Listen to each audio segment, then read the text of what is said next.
Hey guys, my name is Lee West and I'm going to be your prof for General Chemistry Prep for summer 2022. So General Chemistry Prep is the class that you take if you just want to take a chemistry class, or alternatively if you're looking to do the General Chemistry sequence, which is the sequence of classes taken by STEM majors that need a chemistry class. So if you're looking to do a science degree, an engineering degree, become a vet, become a dentist, become a doctor, then this is the class for you. Now, the only reason that you might not want to take general chemistry prep is if you were looking to do something like become a nurse or something else associated with allied health, then you would probably need a different chemistry sequence called the general organic and biochemistry sequence. So general chemistry prep gets you going with general chemistry. At the completion of the year-long general chemistry sequence, you're ready to take organic chemistry, and then once you've completed the year-long organic chemistry sequence, you'd be ready for biochemistry. So that's kind of where this is all heading. So if you've got any questions about whether this is the right class for you, have a chat to me, and I'll make sure you're on the right track. Okay, so let's just move me over here. First of all, let's just kind of run through some logistics. As I mentioned, my name is Lee West. You can call me Lee, you can call me Dr. West, you can call me Dr. Lee, you can call me Mr. West, whatever you feel is most comfortable, as long as you're polite. I'm not too fast. I have an office in the library and science building. It is room 131. Going to be around 2 days a week over summer, Wednesdays and Tuesdays. You can phone me. I've got an office phone. I can't get a text on that phone, but you can leave a message. It'll get forwarded to my email if you don't get hold of me. Here's my email address. Email is sometimes preferable if you're trying to contact me and you want to send an attachment. Those things don't always work so great in Canvas. It can be a little bit hit and miss. So every day I'm going to have office hours. I'm aiming for 9:30 to 10:30 p.m. Oh, that's clearly wrong, isn't it? 9:30 to 10:30 a.m. But I'm kind of guessing that this is a good time for folks, and if it's not, we can move it to something that works a little better. And then I'm going to do an extra hour once a week on Thursday afternoons for Chemistry 139, which is just really focused on getting help with your homework and just kind of working through getting prepared for quizzes and tests. So we're quite fortunate that we have a free textbook, what they call an OER textbook, Open Education Resource Textbook. It's just a series of web pages that are available free online. You can get a direct link for that in the syllabus. So that's kind of cool. You will need a basic scientific calculator or some kind of equivalent. So an alternative would be you could use a website like Desmos, or Wolfram Alpha is my preferred one, or you could get an emulator for your phone that emulates a scientific calculator. Now, if you don't invest in a scientific calculator, you are going to be at a slight disadvantage when it comes to general chemistry, because general chemistry is not offered online and you're going to have to learn how to use a scientific calculator. So my preference would be that either purchase a scientific calculator now so you can get the greatest benefit of me giving you instruction on how to use it, or alternatively you can borrow one from the library for free, which is a pretty good way to go as well. And that's what I would say that about half of my students just end up borrowing a scientific calculator from the library. You're kind of missing out if you try and get through this class with a web page, because eventually that's going to get taken from you, and then you got to learn on your own how to use a scientific calculator. One thing you will have to pay for is access to the ALEKS online system. So this is where we're going to be doing all of our testing and where I'm going to assign homework. So you really need to kind of have that up and running from the get-go. I'm going to send out a message with what's called a financial aid code, and that'll give you access for the first 2 weeks while you work out financing if that's an issue for you. If it's going to continue being an issue for you paying for Alex, just reach out to me in that first 2 weeks and we'll work something out for you. You need this 10-digit code in order to sign up for the correct Alex class. If you're having trouble with that, again, just let me know. Okay, so what is the work that you're going to do? Well, towards the beginning of the week, the first thing that you'll do is you'll read through the content, watch videos that I've assigned to you. You can do both of these things. You can do one of those things. It really doesn't matter. It's just the content presented in a couple of different ways. You'll make notes on that content using what's called the Cornell system. This is just a note-taking system that ensures that everybody's writing notes in the same format. I have to grade a lot of notes, so if I can use a rubric and everybody's doing the same thing, it really helps me get back to you promptly. There's nothing particularly special about the Cornell system. I just chose it because it's really easy to learn.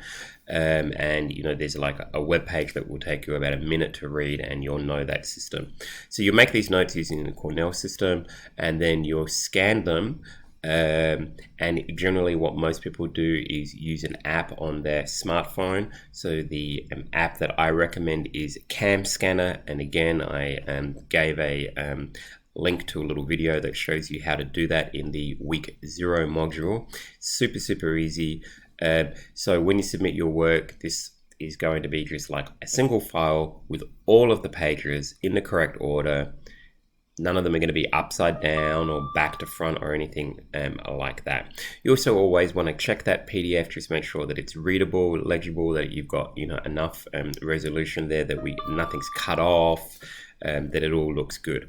So when it comes to these notes, a couple of things that are going to kind of help you make the best notes possible. And the reason you want good notes is because this is what you're going to be using to help you when you're doing tests and quizzes and the final exam, which is the majority of your points. So you want excellent notes because you really don't want to be like chasing around doing like Google searches in the middle of tests and quizzes. You just want to be able to refer to your notes and have the information on hand. So a couple of things that I recommend is make extensive use of diagrams and include lots and lots of example calculations. So not only do you get presented with the theory, you get presented with examples of how to use it. So I always aim for one example calculation or example problem for every kind of big concept that's introduced, and I think that that's very helpful. You want to make sure that you have like correct headings on these notes, so you know that what section the notes refer to. We want part of this prep class is getting you able to make good notes, organized notes on complex material, and that's going to last you. Those notes are going to be helpful for a long period of time is the hope. In addition to making notes every week towards the or throughout the middle of the week, and then these are due at the end of the week, you'll be working on what's called Alex objectives, which are basically homework problems, right? And so these Alex objectives are graded only for completion, and in order to complete an Alex topic, you have to complete 3 questions in a row on a given topic correctly. Now you can repeat this as many times as you want, but that's kind of a waste of time. The idea is that you don't kind of start working on the problems until you have a really good theoretical understanding of the topic, because you can just keep wasting time if you just do a click and see kind of approach to these problems. You can easily spend hours upon hours working on Alex objectives and really not learning very much. If you're getting problems consistently wrong again and again and again, it's kind of an indication that you don't really understand the topic, and you need to spend more time sort of like doing easier problems and looking at the content again. So there's a bit of a variation as to how many topics are assigned each week. Week 1 has a lot of topics. I think it has 30 topics. And then other weeks we only have like 10 topics, because it kind of depends on the complexity of the material, and also depends on what else is happening that week. In weeks where I'm expecting you to get ready for a major test, I tend not to give you as many ALEX objectives. In weeks where we have other kinds of assignments that we don't have every week, I tend to reduce the number of objectives that we're going to go through. So there's a little bit of an up and down as to the number of topics that you're going to be assigned in a given week, and you should kind of plan accordingly. Don't assume that every week you're going to be able to get them done in the same amount of time.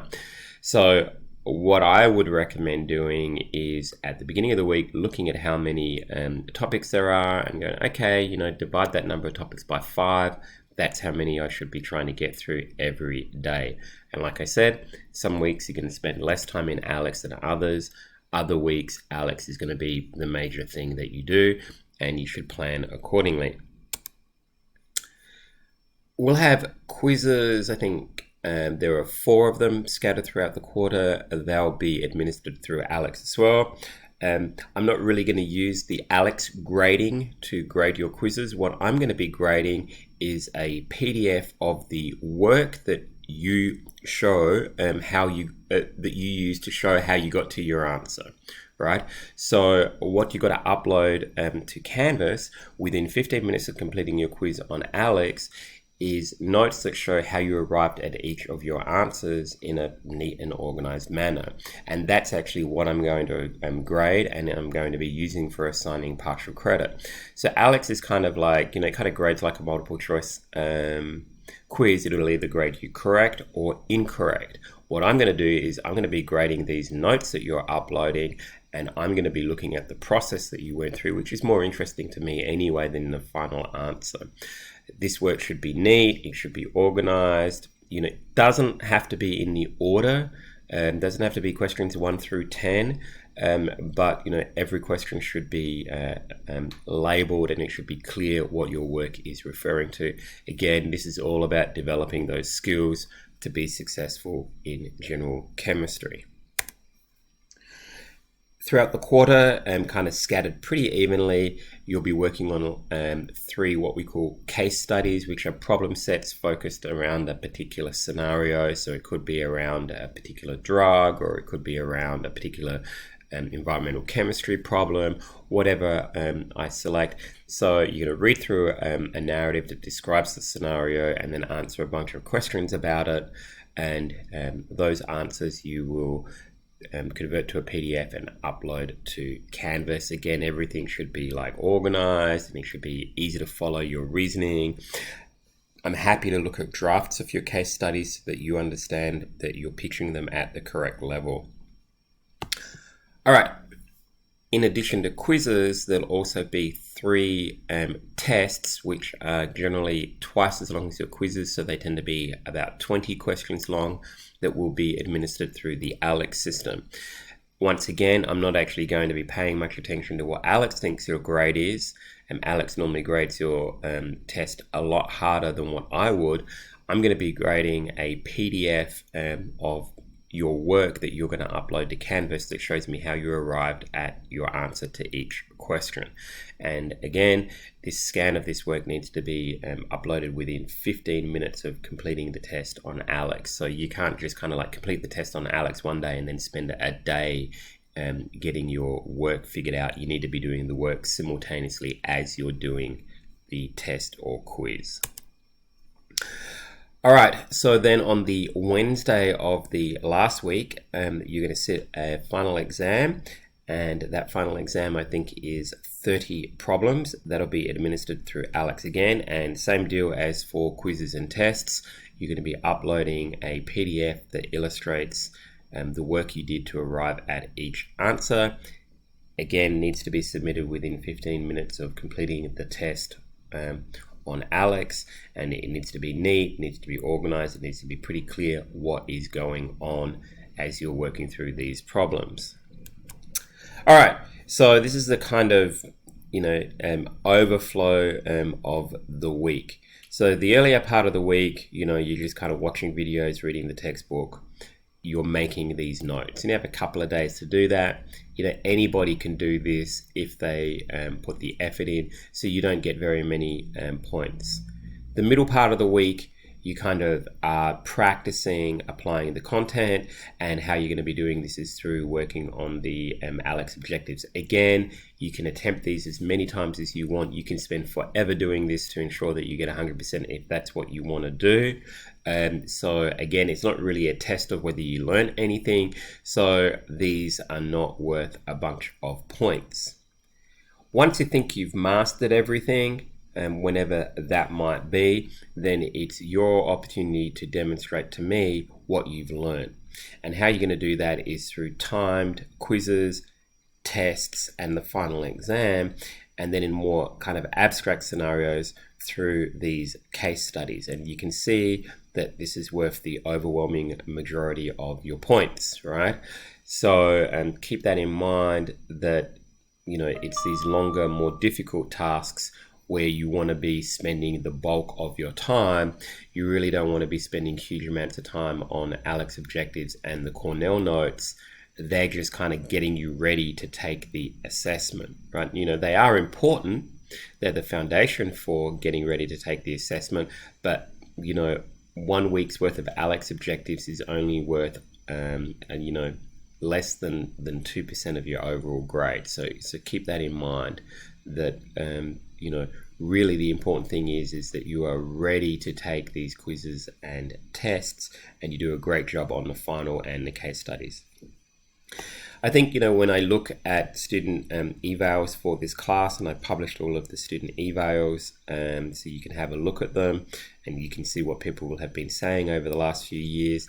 The big kind of theme that I see in those evaluations and the feedback from students is that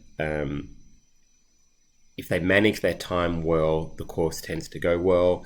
If they don't manage their time well and they leave everything to the last minute, the course tends to go poorly. So I'd encourage you to develop a plan for each week, sort of mark out in a planner when you're going to do what, and then hold yourself accountable to doing that. What I'll often see is that people will leave these ALEX objectives until the day they're due. People will leave these Cornell notes until the day they're due. And then once they've finished the objectives, they won't actually do any review in order to get ready for their quiz or their test. And of course, it goes about as well as what you would expect. So, the best way of reducing stress and maximizing performance is to do a little bit every day and have what we call a distributed schedule, which basically just means you have a plan for the week where you're going to spread that work over the whole week. All right, guys, take care. I look forward to catching up with you as the quarter progresses, and good luck with everything.